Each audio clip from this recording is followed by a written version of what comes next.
My name is Rachel Long, and this is my presentation for our civil liability project. I decided to choose the topic of use of force. I think it's something that is really prevalent right now to the criminal justice system. It's something that's definitely presented to social media and news outlets. So I thought it would be a good presentation for civil liability cases. I'm going to start with an introduction. My introduction starts with just a quick definition of what excessive force really is. Excessive force refers to force in excess of what a police officer reasonably believes is necessary. A police officer may be held liable for using excessive force in an arrest, an investigatory stop, or other seizures. And I got that off the Cornell Law website, which actually had a lot of really good information. I got a good amount of information just from looking at some of the laws and statutes and stuff on excessive force.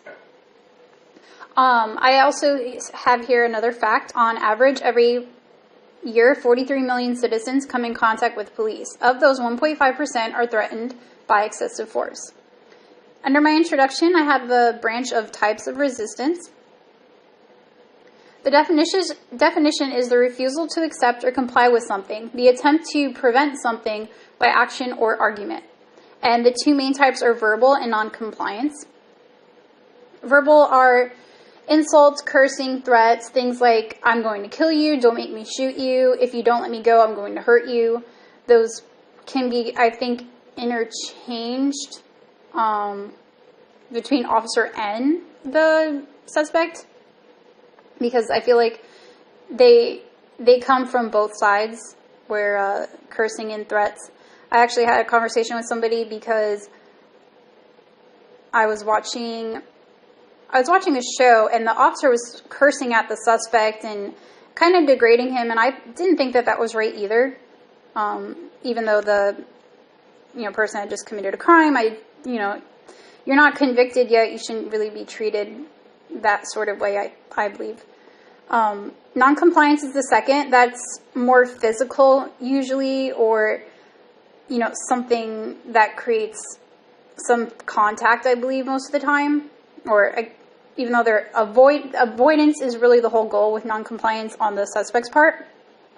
Attempts to elude, active resistance, resistance during arrest. That can be running from police on foot, running from police in a vehicle, not stopping for lights or sirens. If you continue to drive when an officer has put their lights on behind you, you can get a charge for that, eluding police, and that is non-compliance. Second bubble is statistics. It's more so a timeline, just some of the examples of civil liability and excessive force cases that have really been presented by the news and social media, and which can be a good thing and a bad thing. Examples are Kelly Thomas in 2011, Gil Collar in 2013, Andy Cruz in 2013, Eric Gardner in 2014, Michael Brown in 2014, and someone with the last name Patel in 2015. Like I said, I think it's a good thing and a bad thing that these are kind of being socialized, but I think for the main part it's because most of them did die. And the whole argument of, was it justifiable what the officers did? Were there actually a harm to themselves or someone else? Should they really have been shot? How they really, it's a huge debate, and a lot of these cases, they were held liable at the end of it. And I think rightfully so for some of them. My third bubble is 1047.7, use of deadly force. These are just some of the defense that are often used against use of deadly force. First, there's self-defense. That's when you're trying to stop an immediate danger, an immediate threat to yourself.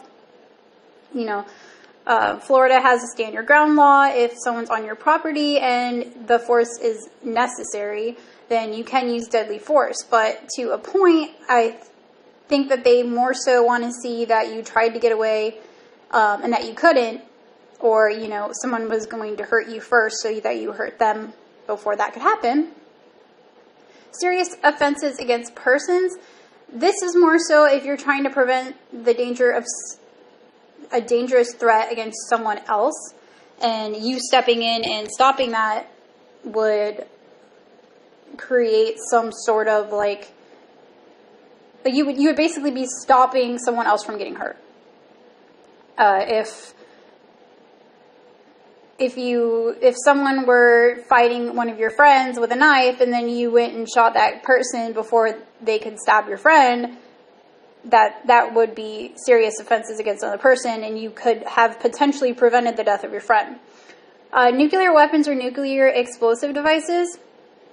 The definition I got off criminal law says when deadly force reasonably appears to be necessary to prevent the theft, sabotage, or unauthorized control of a nuclear weapon or nuclear explosive device. I think that's pretty self-explanatory. Special nuclear material. It's necessary to prevent the theft, sabotage, or unauthorized control of special nuclear material from an area of a fixed site or from a shipment where Category 2 or greater quantities are known for reasonably believed to be present. There's also apprehension, is when getting a suspect into custody justifies using deadly force to protect officers and others involved to get the person into custody without causing bodily harm to anyone. I think that one's pretty self-explanatory as well. That, you know, if a suspect's being hard and you can't really, you know, just simply arrest them, and sometimes, you know, I saw it once on a video where an officer had pulled a guy out of the car, and the guy went to go reach for his waistband. The officer and his partner quickly jumped on the guy, and I think the guy ended up getting shot in the leg while they were trying to get the gun. But, you know, it's pretty obvious at that point you were trying to hurt the officers or yourself or someone else, or you could have with the gun. So it's pretty understanding why at that point he may have gotten shot in the leg. Civil liability. This is about liability management. The first one is policies and procedures. Policies and procedures are used to direct staff on the correct procedures. It lets staff know what is expected of them by management, shows officers constitutional guidelines. Supervisors must keep documentation of trainings, continuous reviewing and revising policies and procedures to keep current. Annual reviews of policies keep them accountable. It's really important that officers know the law, because it is our Fourth Amendment right, I believe, to not get ourselves in trouble, basically. And it's the job, if you ask an officer, what crime have I committed, they need to know what the crime is and everything about the crime. And it's really important that officers know when it's okay and not okay to use deadly force and what the policy and procedure for it is. The second one is training of staff. Staff must be trained with classroom models. Staff must be trained with correct use of force techniques and tactics, as I've already stated. It's very important that the staff complete the techniques and that they're tested and documented.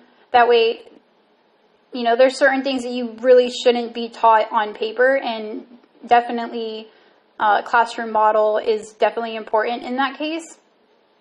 Staff should know when techniques are pertinent, any restrictions on use of force, how to avoid using force, allowed intervention options, follow-up procedures, and correct documentation after needing to use force. There should be an annual and follow-up trainings. Any update or changes in policies and procedures should be immediately taught to staff. If trainings aren't documented, there's no proof that it even happened. The third one is documentation of actions. Documentation after use of force is very important for reviews of incidents and possible civil liability cases. Did the event occur how the person said it did? Was the event handled according to policy and procedure? Were the officer's actions justifiable? All of this is extremely important because these things can be used later in court cases. And if you don't have everything documented correctly, it's going to be hard to remember how things happen, because over time things change in your head how they happen. Because what you're really remembering is the last time you remembered it. You're not necessarily remembering the actual incident, and that's so important for a lot of these cases, because it can make the officers look bad if they don't document everything, or, you know, it becomes, why didn't you document this? How do we know that happened if you didn't document it? It says documentation of incidents may be used in court, so they are critical. Used to consider if officers' actions were justified. They're used in court to accurately depict what happened even years later. Good policy includes informative incident reports. Supervision. The factors of good officers, proper training, and perfect policies and procedures won't matter if there isn't good supervision.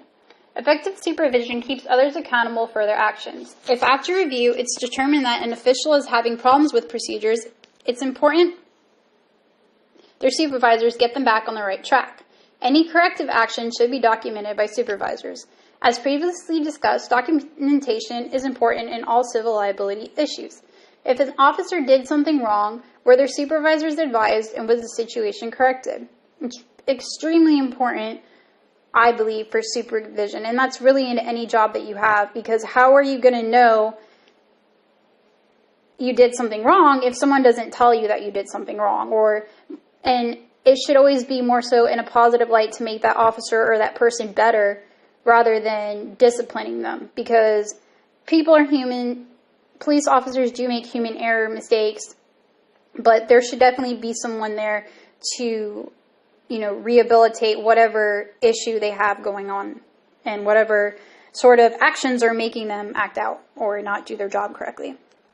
And one of the most important parts of excessive use of force is really to understand the reasonable cause, because reasonable cause really starts out any investigation. Any patrol man, woman that's patrolling needs to have reasonable cause when they're stopping somebody, and it's so important. So my conclusion is an officer's goal is to protect and serve, and in other words, do no harm. Most officers don't go to work every day looking for trouble. It's their job to patrol the community. And I feel like sometimes officers maybe forget that they really are working for the people.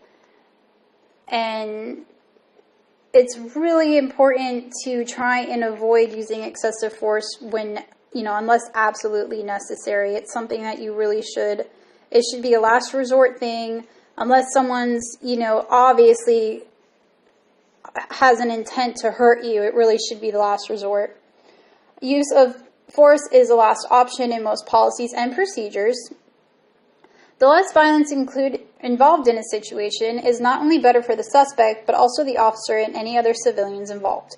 An officer must have reasonable cause in order to use force. The officer should be able to make reasonable decisions in a split second, as in intense situations often only take seconds.